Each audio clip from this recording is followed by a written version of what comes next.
Renata, Yeah.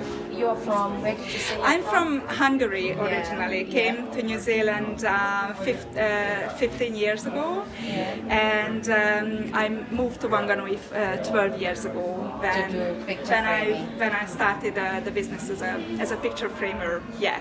And were you a picture framer before? Yes.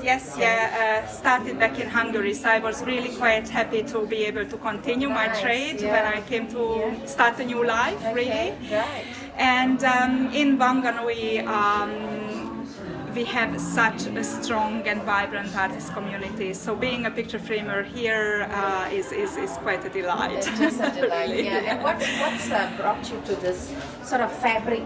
So all this work that you've got here. I grew up with and learned stitching from my grandmother. So from a young age, I've Embroidery familiarized myself with fabrics and stitching techniques and this and that. And it seems that life just keeps leading me back to it on a way. So yes, this year I prepared an exhibition of stitch work, which is mainly long stitch, celebrating the simplicity of stitching. So instead of very sort of complicated patterns, I decided to go with a very simplified way of stitching and really just celebrating the beauty of stitch work. Lovely.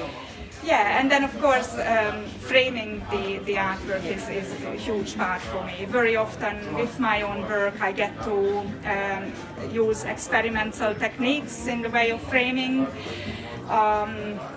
combining materials in a way that in a professional way I might not be able to play around as much and as freely as I can with my own work.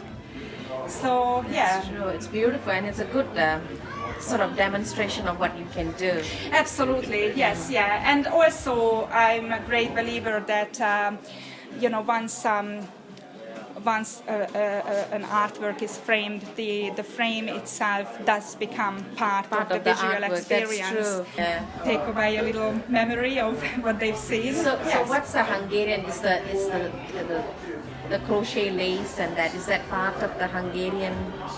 Yes, well, of course, as in many other cultures in Hungary as well, stitch work is very much part of the cultural heritage. So Thank you so You're very much. welcome. Yeah.